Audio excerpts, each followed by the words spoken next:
Yukarıda leksiyalarımızda anladığına hürmetlik vatandaş, Uygur vatandaş. Bugün Çislak işkemen 22. yıl 3. ayının 13. günü geçirinler. 13. günü leksiyalarımız tamam oldu. Ende vaziyet ve muhakeme. Yukarıda görüp öttünüz. NATO Stoltenberg katfı nime dedi. Amerika Qo'shma Shtatlari Ukrainaga harbiy qurol-yarog' yordam berish to'g'risida qanday so'zlarni qildi va qanday qaror e'lon qildi. Yuqorida ko'rib o'tdingiz vatandoshim. Demak, bugun Ukraina vatanparvarlari va Ukrainaning vatan urishi Amerika Qo'shma Shtatlarining qo'llashiga erishdi. Shundaqla NATOning qo'llashiga erishdi. Chunki bu yerda harbiy qurol-yaroqlar Romaniyaga Polshaga elib berilganda Polsha va Romaniya bu davlatlar NATOga a'zo davlatlardir. Demak, urush mana shu bosqichga yetib keldi. Men boshda sizga aytdim. Endi buningga Ryabkovning inkosi eliqidek bo'ldi. Rossiya qattiq inkos bildirish mumkinmi? Yoki ayni chog'dagi Afg'onistondagilar o'tib ketamdi. Şu vaqtida Afg'onistondagilar o'tib ketsa, Rossiya aql bilan ish qilgan bo'ladi. Agar bu qatim tarsalik qilib, yana Amerika Qo'shma Shtatlari Ukrainaga yordam berayotganda, onunga transportni nishonga oldik, qurol yetkash liniyasini nishonga oldik deydigan bo'lsa, bu so'z oqmaydilar emas, bu dunyo uchun intayin xatarli vatandoshlar. İntayin xatarlik.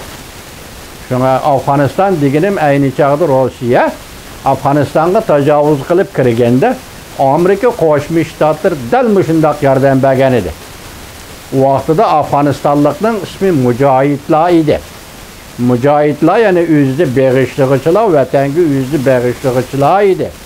Keyin Afg'oniston siyosatini xato yo'l qildi, ijro qildi. Masalan, teröristlarni Amerika hücum qilgan teröristlarni qo'lladi. Shuning bilan siyosat o'zgarib ketdi. Endi bugun hozir Amerika Qo'shma Shtatlari Yevropada o'zining va'dasi bo'yicha masalan adolatni yaqinlash, adolatni qo'llash, masalan urushning o'zi tagi-tagdan aytsangiz qanday urush bo'lishidan qat'iy nazar insoniyat uchun bir baloyi ofat. Biroq naq maydonda xarakter bilan bog'lasangiz bugun Ukrainaning Rossiyaga qarshi qilayotgan urushi adolatli urushdir. Chunki u vatanni qo'g'dayotdi. O'zining erkinligini qo'g'dayotdi. O'zining davlatining davlat bo'lib turishini qo'g'dayotdi. Bu Ukraina xalqining vatanparvarligidir. Endi bugun chakfiyak yetib o'tganda 6-oyda chekindigan bo'ldi degan gaplarni topshirdik sizlarga. Qoida shu edi. Biroq hozir Rossiya prezidenti Vladimir Putin Ukrainaning Kiyev shahriga umumiyatga hujum qildi deb tunugunlardan sizga aytdik. Bugungi natija undoq edi yoki mundoq edi degan natija yo'q.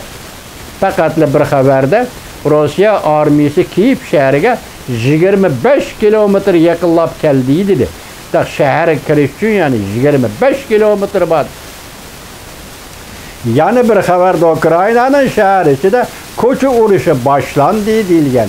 Xabarlar igizpas bo'lsa-mu, hozir yana Rossiya hujum qilyapti. Ukraina o'zini qo'g'dayapti. Bugungi paytda Amerika Qo'shma Shtatlari va uning hukumati, masalan, prezident Joe Biden hukumati oshkora e'lon qildiki, $200 million qiymatida yangi harbiy qurol-yaroqlar bilan cümleden tanka atar ve müdafaa işleri, hava müdafaa işleri lazım işletildiğin qurol-yaroqlar bilan ta'minlashni qaror qildi. Bu qaltis Amerika Qo'shma Shtatlarining prezident Joe Biden hukumatining Ukrainaga yordam berish bu qarorini qo'llaymiz, hurmatli vatandoshlar. Chunki Ukraina bir yer tajovuz qilgani yo'q, ko'rib turibsiz, o'zining vatanini qo'g'dayotgan bir davlat. Qo'llaymiz vatandoshlar.